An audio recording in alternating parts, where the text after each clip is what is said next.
लोहड़ी और मकर संक्रांति पर्व पर रेवड़ी, गज्जक, मूंगफली और पॉपकॉर्न का बहुत महत्व होता है। लोहड़ी की पूजा में पॉपकॉर्न, मूंगफली और रेवड़ी डालकर पूजा की जाती है और प्रसाद में भी दिया जाता है। तो वहीं मकर संक्रांति पर तिल के साथ साथ रेवड़ी, मूंगफली की पूजा कर दान की जाती है और इन दोनों पर्वों को लेकर बाजारों में रेवड़ी, गज्जक, मूंगफली और पॉपकॉर्न खरीदने वालों की भीड़ लगी रही। मिठाई की दुकानों के साथ साथ शहर में जगह जगह अस्थायी दुकानों पर खूब सामान बिका। तो वहीं पिज्जा गज्जक, मशरूम गज्जक, काजू गज्जक समेत कई वैरायटी ग्राहकों को खूब लुभा रही है। सबसे मशहूर गुड़पट्टी भी खूब खरीदी जा रही है। ग्राहकों का कहना है कि पूरे साल उनको लोहड़ी और मकर संक्रांति पर्व का इंतजार रहता है, क्योंकि इन पर रेवड़ी और गज्जक का स्वाद 2 गुना हो जाता है। तो वहीं दुकानों पर लग रही ग्राहकों की भीड़ से दुकानदारों के चेहरे भी खुशी से खिले उठे।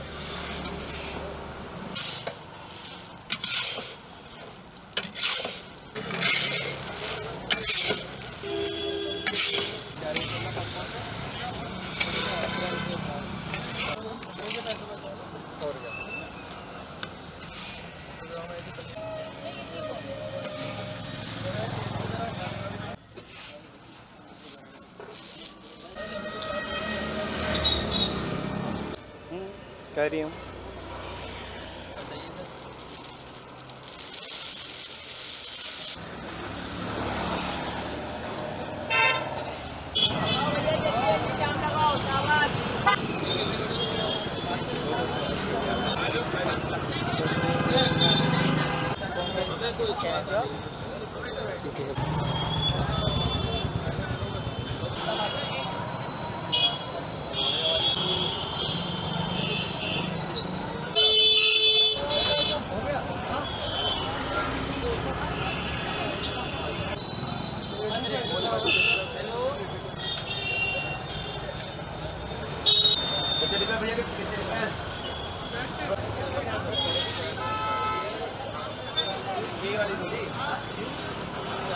कम दे कम ले। ये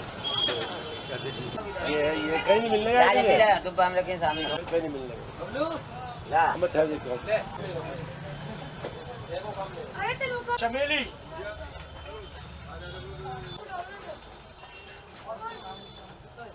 भी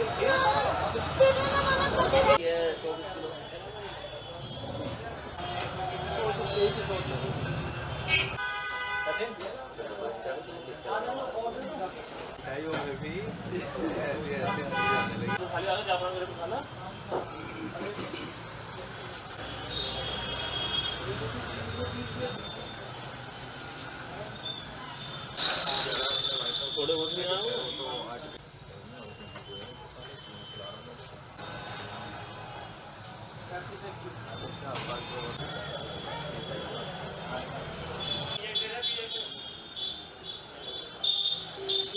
जैसा कि आप देख सकते हो, अभी मैं कॉलेज से जा रही हूँ और ये मूंगफली, रेवड़ी, गज्जक लेके अब अपने बच्चों के साथ सेलिब्रेट करूँगी। और शाम को हम बैठेंगे आग जला के, सभी हमारे फैमिली मेम्बर्स और आस पड़ोस के। तो इस तरह से हम सेलिब्रेट करेंगे। और कल जैसे कि मकर संक्रांति है तो गिफ्ट दिए जाते हैं ऐसे आपस में। हाँ, ख़रीदारी हो गई जी। रेवड़ी खरीदी और ये पॉपकॉर्न खरीदे। रेवड़ी, पॉपकॉर्न और मूंगफली, इसी का शगुन होता है ना। आग जलाई जाएगी शाम को और सब इकट्ठे होकर मोहल्ले के लोग और सेलिब्रेट करेंगे और इसका डिस्ट्रीब्यूशन होगा। उसके लिए तैयारियां, वैसे तो लोग ये सोचते हैं मूंगफली खा ली और लोहड़ी जला ली, लेकिन मैं समझता हूँ इसमें हमें थोड़ा सा पूजन, अपने अध्यात्म को सोचते हुए कि इस पर्व पे क्या होता है। सुबह सुबह स्नान, गंगा जल है तो उसके साथ स्नान हो जाए, फिर पूजा अर्चना हो, फिर हमारे दान पुण्य का भी हमें सोचना चाहिए कि हमें आज के दिन ज़रूरतमंद को, गरीबों को कुछ अन्न है या ज़रूरत की चीज़ है, आवश्यकता है, कुछ सेवा भाव भी रखें इस पर्व पर। तो लगभग ये भावनाएं अगर हमारे मन में हैं तो उस पर्व का जो अर्थ है वो सार्थक हो जाता है। भाई जितने भी हैं माहौल तो बहुत बढ़िया है, लेकिन जो है आज का दिन लास्ट होता है रेवड़ी गज्जक का। कल सकट हो जाएगी, सकट संक्रांति हो जाएगी, सही है। उसमें जो क्या होता है, सकट पर जो है इंसान तिल खाता है, संक्रांति में पूजा के लिए चाहिए, इसलिए हर आदमी को ज़रूरत है। इसलिए जो है हमारी दुकान सही है, अपना काम ठीक है। हम किससे कह रहे हैं, बहुत बड़ा काम हमारा, ये हमारे पास लगभग लोहड़ी और मकर संक्रांति के हिसाब से लगभग कम से कम 80 से 100 वैरायटी मेरे पास है, क्योंकि लोहड़ी पे सबसे ज़्यादा तिल का वो चलता है और मकर संक्रांति पर भी तिल का ही चीज़ें चलती हैं। उसके हिसाब से जैसे रेवड़ी है, बादाम की रेवड़ी है, गज्जक है, काजू की गज्जक है, प्लेन गज्जक है, चॉकलेट गज्जक है, पिज़्ज़ा गज्जक है, कटलस गज्जक है, बहुत सारी वैरायटी मेरे पास है जो इस समय मतलब काफ़ी रहती है, भीड़ रहती है। और यही चीज़ों का चलन हर साल हर बार इस पर होता है, लोहड़ी पर भी और संक्रांति पर भी।